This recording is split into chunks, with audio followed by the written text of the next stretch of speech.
Language. We got to talk about language.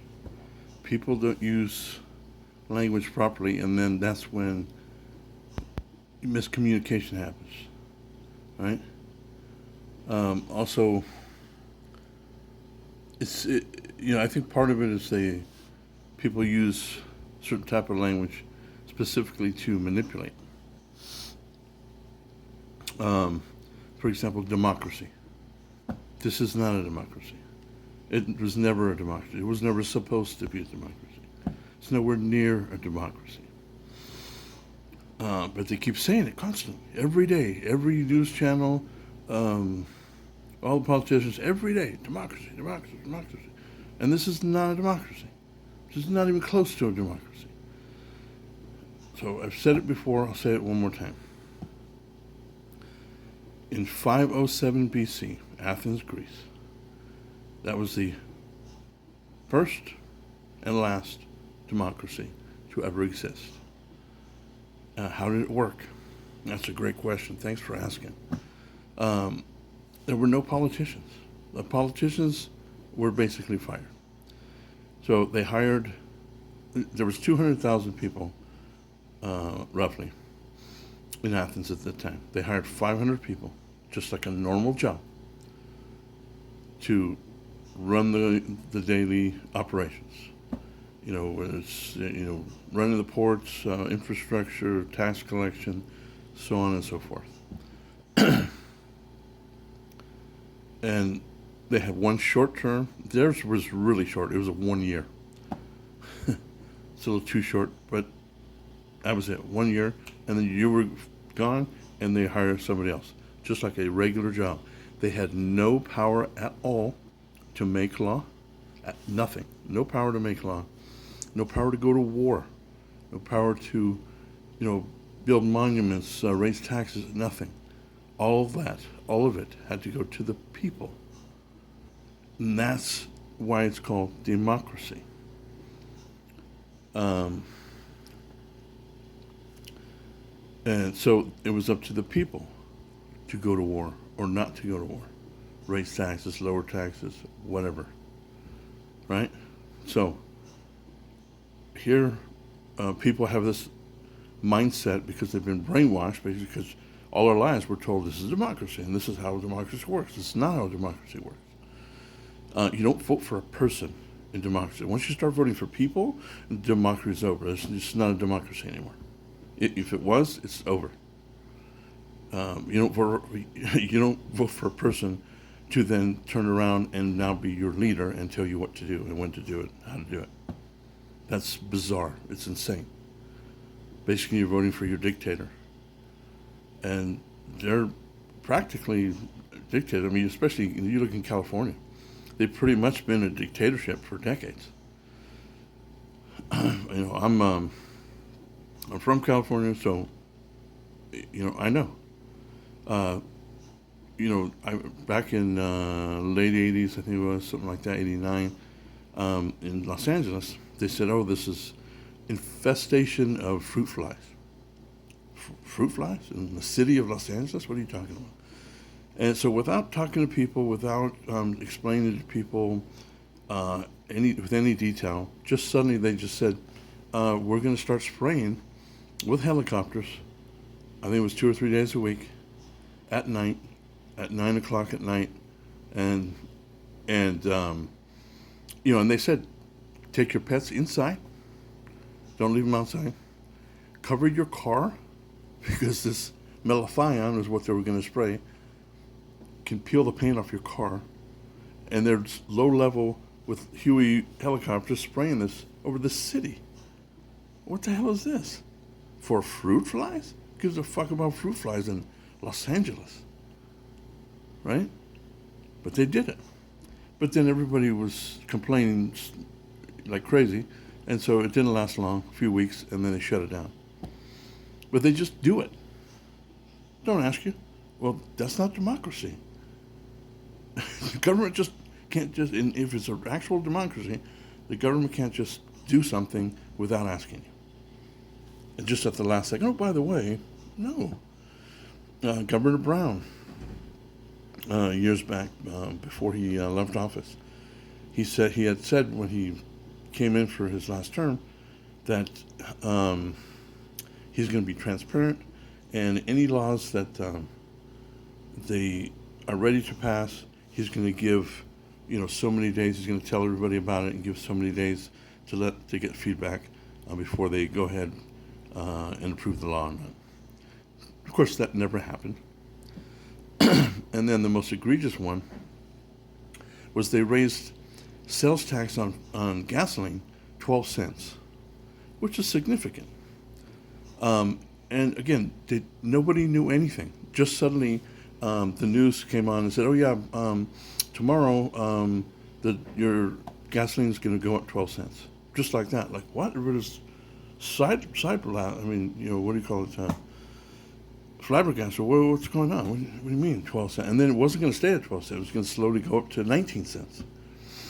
And at that time, if you look even on the fuel pump, they have to break down how much is taxes.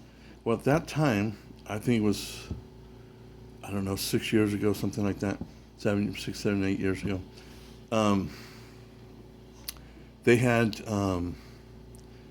it was $1.58, if I recall properly, $1.58 in taxes for every gallon of fuel in California. That's why it's so expensive. $1.58 here in Texas. I fueled diesel 3 years ago for $1.68, taxes included. And at that time, diesel in California was near $4 because, almost half of it was taxes. It's insane. So again, that's not a democracy, right? And then multiple times they've done things like, well, for one, the big one for me in California was they came up with the 3 strikes law, and they pitched it as if you commit a violent crime, you get a strike, and they can add a little more time than normal. Okay, sounds good. If you commit another violent crime, get convicted, it's two strikes, and they can double your time as normal. And if you get out after all that, and you commit another crime, then they just it's automatic life. So we said, well, it sounds good. I mean, if you're spending that much time in prison and you don't learn, and you're committing violent crimes, yeah, throw them away, But that's not what it was. As always, there's, in the fine print, if you read down into it, and with all the little loyal doublespeak, section 2, A 3, 4, 5. And so what it was once you had once you had 2 strikes, then anything, even a misdemeanor, could be drunk driving, anything, and you could get life in prison. And there was a famous case of a guy who had 2 strikes, and he didn't have money, so he just took a slice of pizza from one of those joints that has the little pizza going around like this. And he just took a slice of pizza. So shoplifting, basically. And for that $3 slice of pizza, he got life in prison. And so people were like, okay, the guy was a criminal, but it's like, life for that? That's not what we're supposed to be.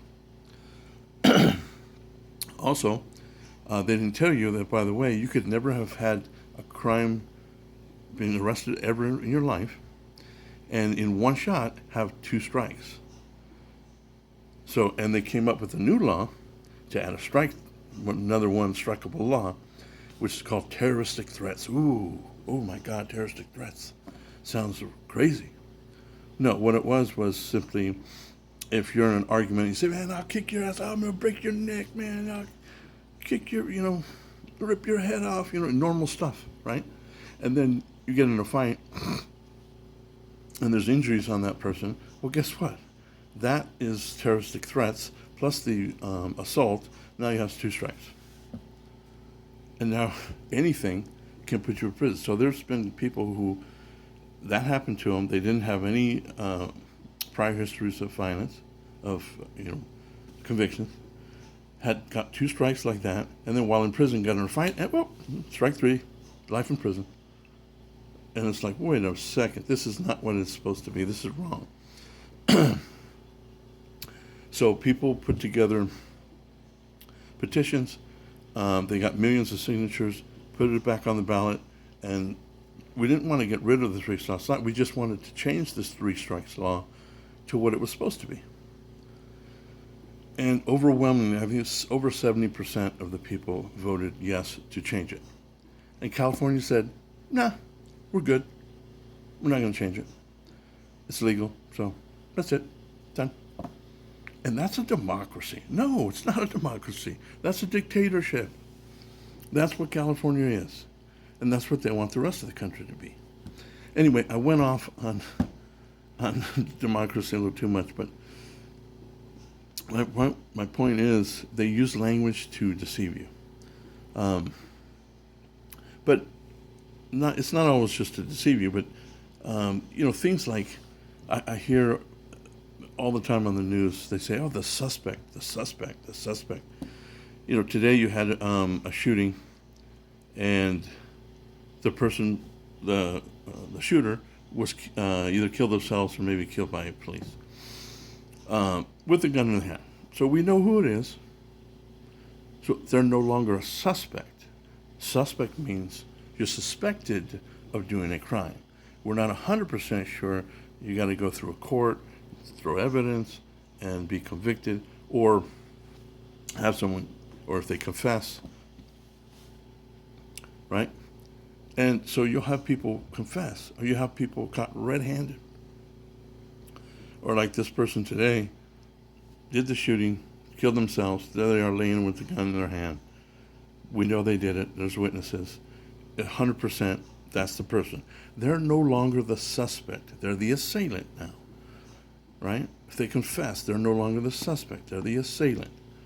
But what does the media do? They still keep saying, oh, the suspect. And media, that's your entire job. Your entire job is public speaking. So you need to get it right. And I know that's maybe kind of a minor thing, whether you say suspect or not, but it's just the point that they're all educated, on all the news programs.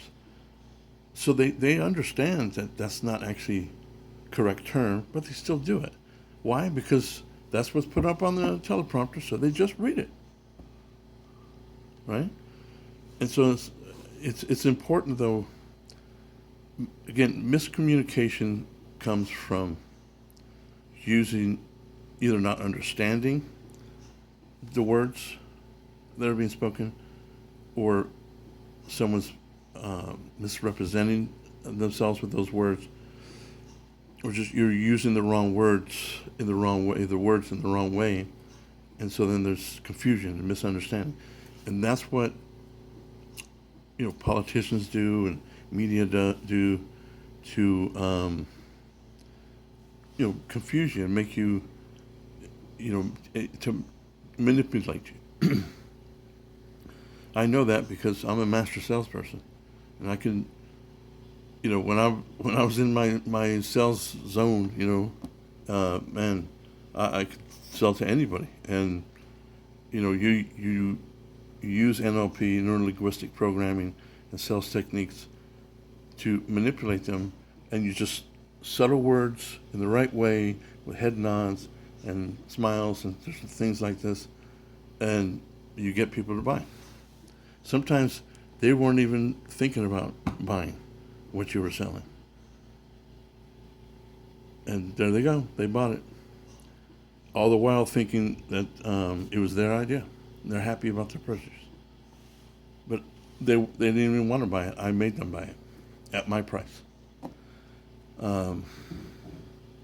Anyway, I don't know if I went off in the wrong ways, but just, language is important. Getting the verbiage right, so that there's no confusion. For me, kind of, it's like I get a little bit upset when I hear news people and politicians and whatnot. They use wrong verbiage. They keep saying democracy, or different things like that, and it just irks me because they just say it like what happens with people, I guess. They hear these terms over and over and over and over and over and over, used in a certain way. So then your brain, what happens is when it's thinking about a certain subject or something happens, then it just throws out what is normally said during that in that situation. For example, somebody goes through a tragedy. There's like right now the shooting. What does it most people say automatically? Our hearts and prayers are with you. And why do they say that? Because they've heard it constantly in those situations. So the brain just goes, okay, say this, and you just go, bleh, and you just regurgitate what you've heard. There's no real thought there. You just, bleh, our hearts and prayers, right? Democracy, suspect. And I urge people to just try and consciously not do that. Think things through before you speak, and not use the buzzwords and the buzz terms. Stay away from them. As soon as you hear them, things that are used all the time, stop yourself and back off, and don't use those terms. And think about those terms. Think about what you really want to say. If someone has a tragedy and you just say the normal buzz term, then it's meaningless, completely meaningless, because you're just using what everybody else says.